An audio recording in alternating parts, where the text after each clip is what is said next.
Mi esposo quería que usara un rastreador GPS mientras él estaba de viaje, pero al volver lo estaba esperando un alguacil con los papeles de divorcio. Nunca pensé que un pequeño dispositivo del tamaño de una moneda sería el momento en que entendiera que mi matrimonio estaba roto. Mi esposo, Javier, siempre había sido una persona intensa. Cuando lo conocí eso parecía una cualidad positiva, protector, atento, alguien que siempre quería saber dónde estaba yo y si estaba bien. Durante los primeros años incluso me parecía romántico. Avísame cuando llegues, decía siempre. Mándame un mensaje cuando salgas. Solo quiero saber que estás bien. Nunca me pareció extraño. Hasta que empezó a volverse constante. Luego insistente. Luego incómodo. Si no respondía en 10 minutos, llegaban 3 mensajes seguidos. Si salía con amigas, preguntaba exactamente quién estaba ahí. Si llegaba 15 minutos más tarde de lo que él esperaba, quería saber por qué. Siempre encontraba una forma de justificarlo. El mundo está peligroso. Solo me preocupo por ti. No quiero que te pase nada. Yo misma lo defendía frente a mis amigas cuando me decían que era demasiado. Solo es protector, les decía. Pero la cosa fue empeorando poco a poco. Primero quiso compartir ubicaciones en el teléfono, por seguridad. Después empezó a revisar mis horarios con demasiada precisión. Luego preguntaba cosas que me hacían sentir como si estuviera siendo interrogada. ¿Por qué estuviste 10 minutos en ese café? ¿Quién estaba contigo? ¿Por qué no contestaste cuando te llamé? Al principio trataba de explicarlo. Luego empecé a sentir que siempre estaba justificando algo. Pero lo que pasó hace unas semanas fue diferente. Javier tenía que irse 3 días a otra ciudad por trabajo. La noche antes de irse me llamó a la cocina con un tono extraño.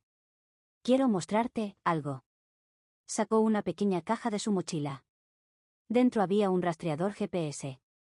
Pensé que era para el coche. ¿Para qué es eso?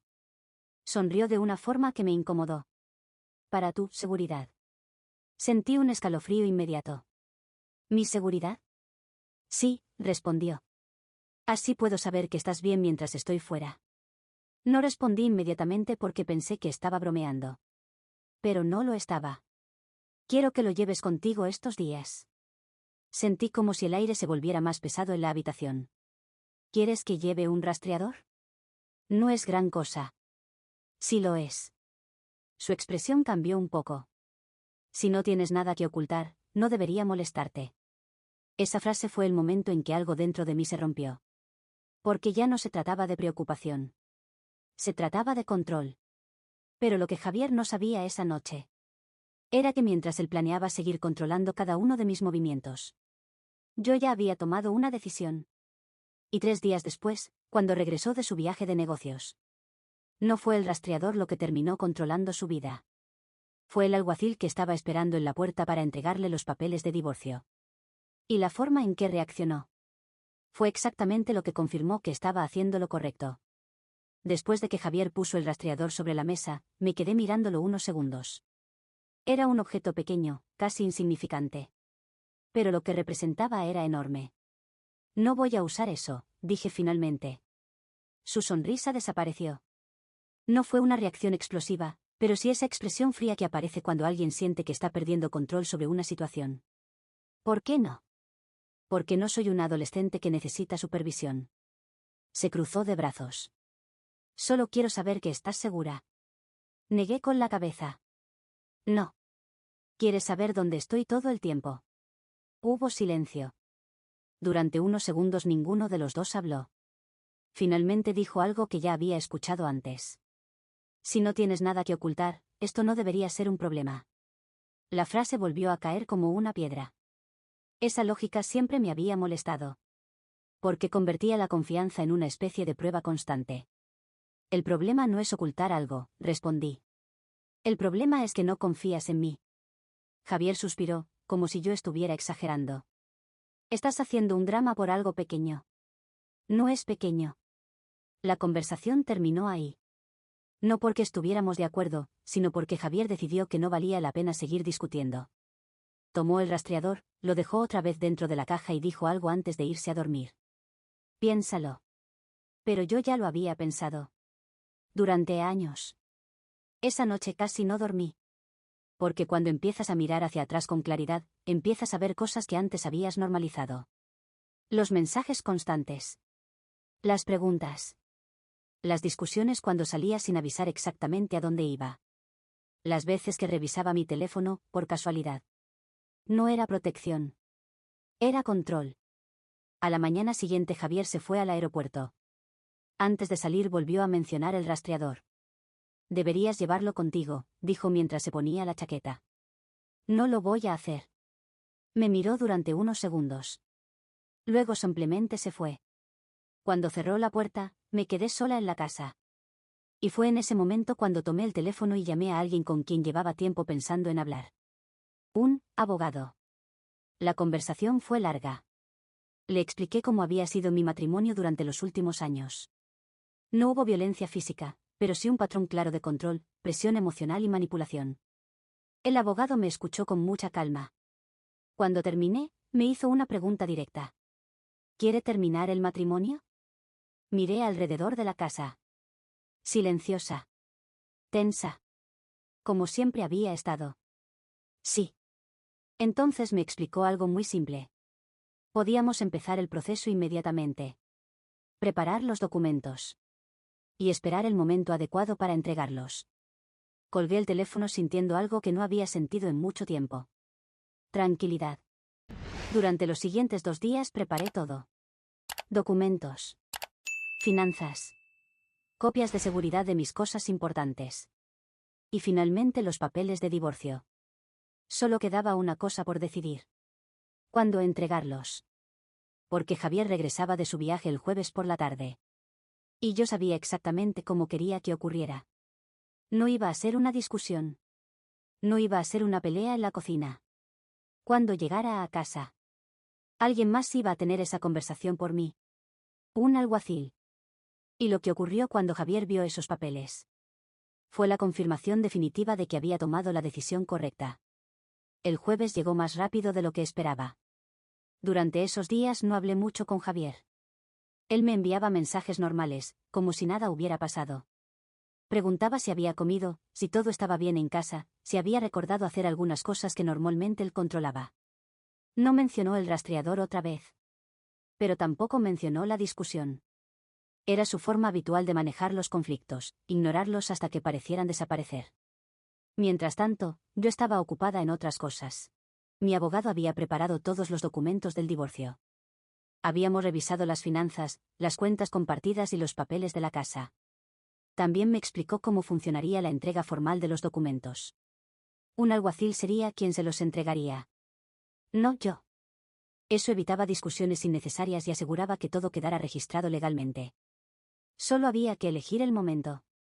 Cuando supe la hora exacta a la que su vuelo aterrizaría, coordinamos todo. El alguacil estaría cerca de la casa cuando Javier llegara. Yo, en cambio, no iba a estar allí. No quería presenciar la escena. El jueves por la tarde empaqué algunas cosas básicas y me fui al apartamento de una amiga. No necesitaba llevar todo todavía. Solo quería estar lejos cuando todo empezara. A las 6:20 recibí un mensaje de Javier. Acabo de aterrizar. No respondí. Media hora después llegó otro mensaje. Voy camino a casa. Respiré profundo. Sabía lo que estaba a punto de pasar. A las 7 en punto mi teléfono vibró otra vez. Pero esta vez no era Javier. Era el abogado. Los documentos ya fueron entregados. Eso significaba que el alguacil ya lo había encontrado. Probablemente justo cuando estaba entrando a la casa. Imaginé la escena. Javier llegando del viaje, cansado, pensando que todo estaba normal, y encontrándose con un oficial entregándole un sobre legal. No pasaron ni 5 minutos antes de que mi teléfono empezara a sonar. Javier. Lo dejé sonar. Luego otra llamada. Y otra. Después llegó el primer mensaje. ¿Qué demonios es esto? No respondí. Segundos después llegó otro. ¿Estás hablando en serio? Podía imaginar su cara perfectamente. La confusión primero. Luego la ira. Finalmente llegó un tercer mensaje. Contesta el teléfono ahora. No lo hice. Porque el siguiente mensaje fue el que realmente confirmó algo que llevaba años sospechando. Estás arruinando tu vida. Leí el mensaje varias veces.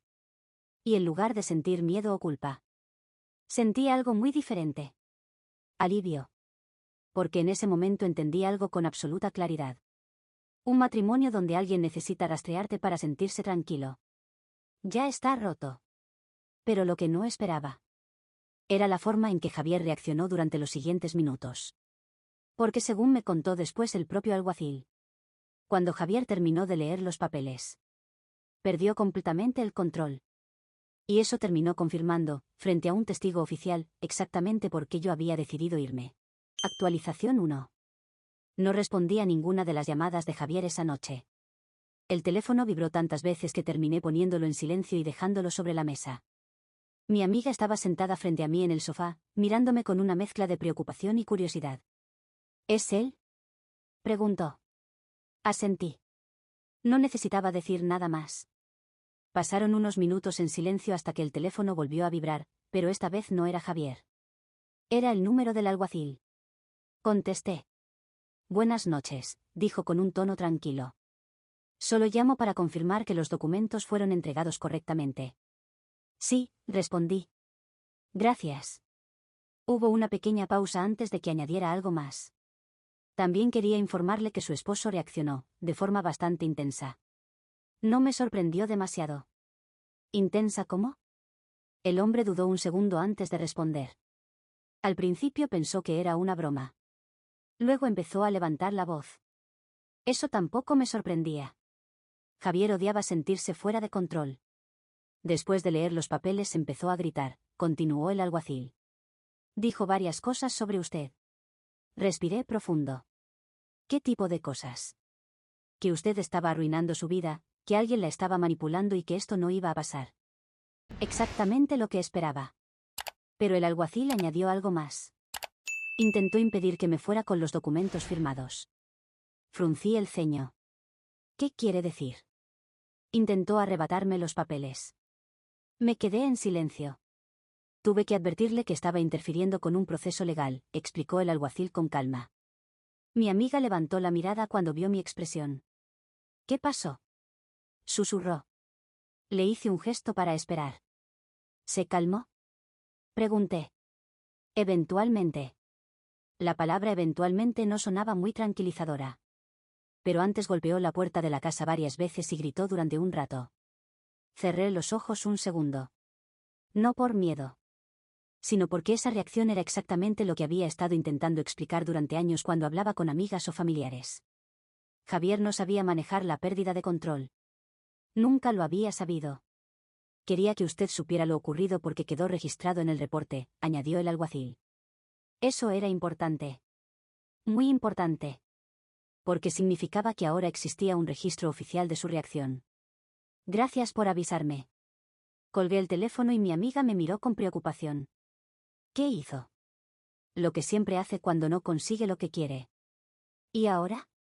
Miré la pantalla del teléfono. Había más mensajes de Javier. Muchos más.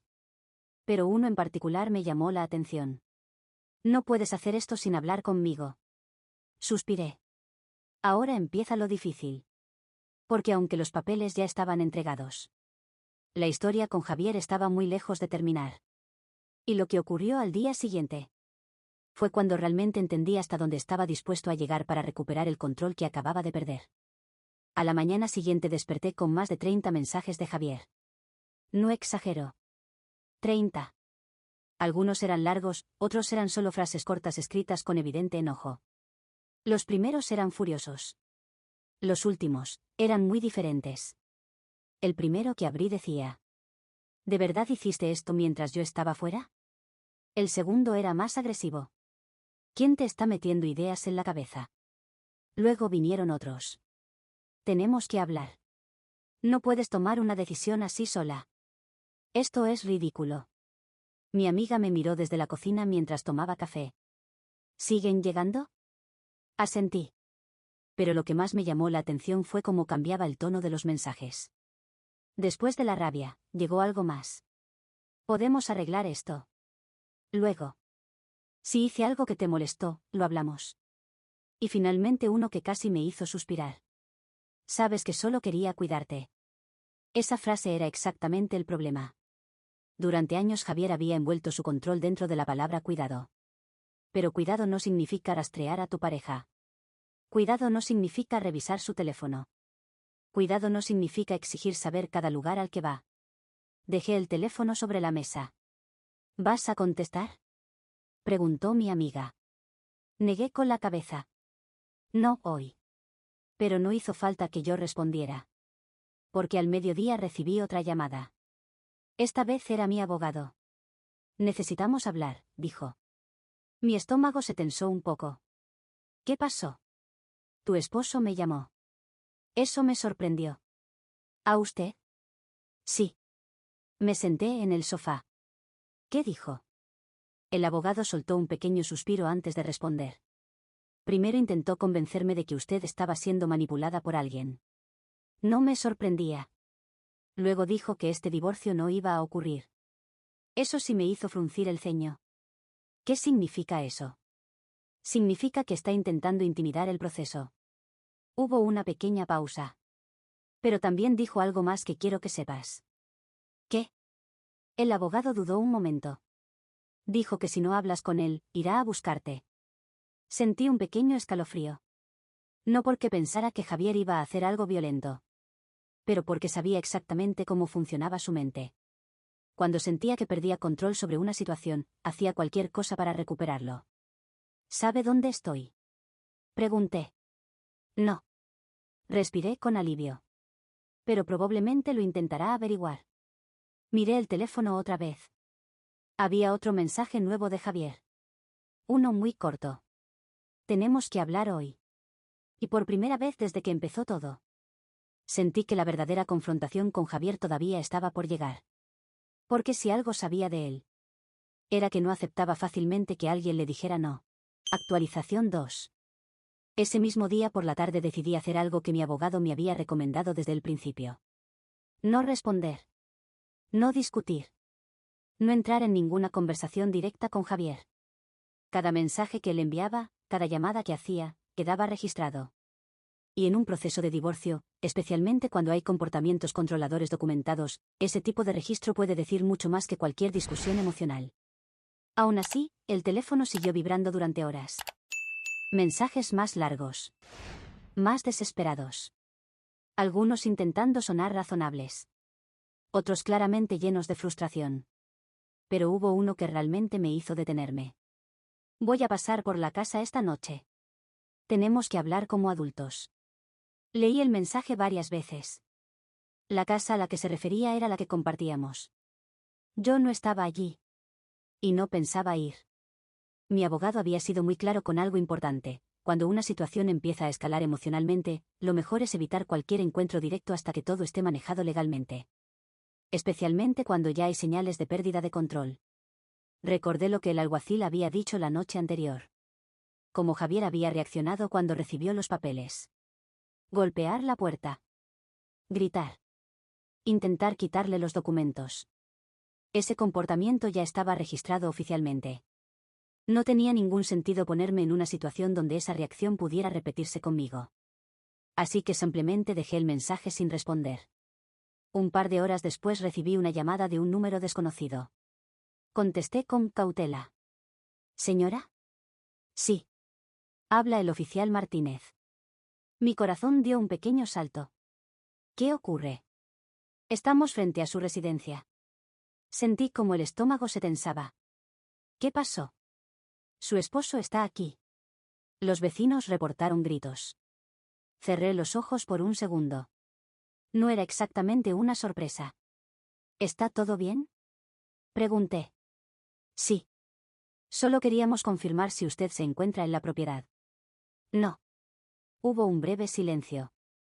Eso imaginábamos. El oficial continuó con calma. Su esposo parece estar bastante alterado. Está insistiendo en que usted debe regresar para hablar con él. Solté un pequeño suspiro. No voy a hacerlo. Entendido. El oficial hizo una pausa antes de añadir algo más. Le recomiendo que siga comunicándose a través de su abogado por ahora. Eso planeo hacer. Colgué el teléfono y me quedé mirando la pantalla durante varios segundos. Mi amiga apareció desde la cocina. ¿Qué pasó ahora? Javier está en la casa, gritando. Ella negó con la cabeza lentamente. Eso no suena bien. No. Pero en realidad lo que estaba pasando era algo más importante. Por primera vez en mucho tiempo. Javier ya no podía controlar la situación. Y cuando alguien que necesita control pierde ese poder, su reacción suele decir más que cualquier discusión. La policía estaba allí. Había vecinos mirando. Y todo lo que estaba pasando quedaría registrado. Exactamente lo que mi abogado me había dicho que podía ocurrir. A la mañana siguiente mi abogado me llamó temprano. Su tono era calmado, pero serio. Necesito contarte algo antes de que lo escuches por otra parte. Me senté en la mesa de la cocina con una taza de café todavía caliente. ¿Qué pasó? Tu esposo pasó casi una hora afuera de la casa anoche. No me sorprendió. El oficial que habló contigo tuvo que advertirle varias veces que dejara de gritar. Eso sí me hizo fruncir el ceño. ¿Hubo problemas? No llegó a mayores, respondió, pero el incidente quedó registrado. La palabra registrado era importante. Muy importante.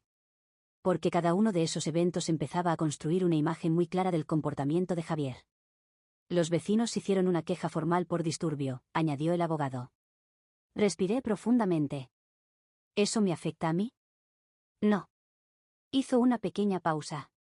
Pero sí afecta a tu esposo. Durante unos segundos pensé en todo lo que había pasado en los últimos días. El rastreador. Los mensajes. Las llamadas. La reacción frente al alguacil. Y ahora la policía frente a la casa. Era exactamente el patrón del que había intentado hablar durante años. Control. Pérdida de control. Reacción desproporcionada. Hay algo más, dijo el abogado. ¿Qué?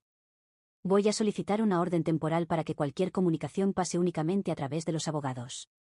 Eso me dio una sensación inmediata de alivio. ¿Es necesario? Después de lo que ocurrió anoche, sí. No era una orden de restricción completa. Pero sí significaba algo muy claro. Javier ya no podría llamarme.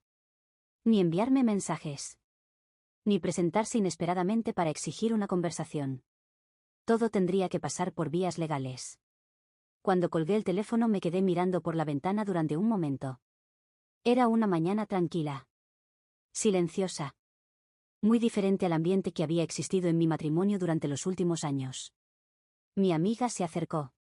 ¿Noticias? Sí. ¿Buenas o malas? Pensé unos segundos antes de responder. Necesarias. Porque la verdad era simple. Durante años Javier había querido saber cada lugar al que iba. Cada persona con la que hablaba. Cada movimiento que hacía. Pero, ahora. Por primera vez. No tenía ninguna forma de controlarlo. Y eso era exactamente lo que lo estaba volviendo loco. Actualización 3. Los días siguientes fueron mucho más tranquilos. No porque Javier hubiera cambiado de opinión, sino porque ya no podía contactarme directamente. La solicitud de mi abogado fue aceptada rápidamente. A partir de ese momento, cualquier intento de comunicación tenía que pasar por los despachos legales. Eso significaba algo muy simple. Silencio. Un silencio que no había existido en mi vida durante años. No más mensajes preguntando dónde estaba. No más llamadas inesperadas. No más interrogatorios disfrazados de preocupación.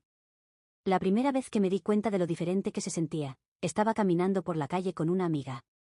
Íbamos a cenar, algo que antes siempre terminaba con Javier preguntando 1000 detalles. Esa noche mi teléfono no vibró ni una sola vez. Y fue extraño. Pero también liberador. Mientras tanto, el proceso de divorcio empezó a avanzar. Mi abogado me mantuvo informada de algunos intentos de Javier por frenar el proceso. Según él, todavía insistía en que todo era una exageración y que alguien me estaba influenciando para tomar decisiones impulsivas. Pero los hechos hablaban por sí solos. El incidente con el alguacil. La escena frente a la casa. Las llamadas insistentes. Todo estaba registrado. Todo formaba parte del expediente. Un par de semanas después tuve que ir al tribunal para una audiencia inicial relacionada con algunos aspectos legales del divorcio. No era el juicio final ni nada parecido. Solo un paso dentro del proceso. Pero fue la primera vez que volví a ver a Javier desde el día que recibió los papeles. Cuando entré a la sala, Él ya estaba allí con su abogado. Se veía diferente. Más tenso. Más cansado. Durante unos segundos nuestras miradas se cruzaron. No dijo nada. Y yo tampoco. La audiencia fue breve. Los abogados hablaron más que nosotros. Pero al salir de la sala ocurrió algo curioso. Javier dio un paso hacia mí, como si fuera a decir algo. Pero su abogado puso una mano en su brazo y lo detuvo. Probablemente recordándole que ahora todo debía pasar por el proceso legal. Javier se quedó quieto. Me miró unos segundos. Y finalmente se dio la vuelta sin decir una palabra. Mientras salía del edificio sentí algo que no esperaba. No era tristeza. No era rabia. Era claridad. Porque cuando alguien pasa años intentando controlar cada parte de tu vida, el silencio que queda después puede sentirse como el primer verdadero momento de libertad. El divorcio todavía tardaría algunos meses en finalizar. Pero la parte más difícil ya había pasado. Y lo más irónico de todo es que el hombre que quería rastrear cada uno de mis movimientos terminó siendo el único que realmente perdió el control de la situación.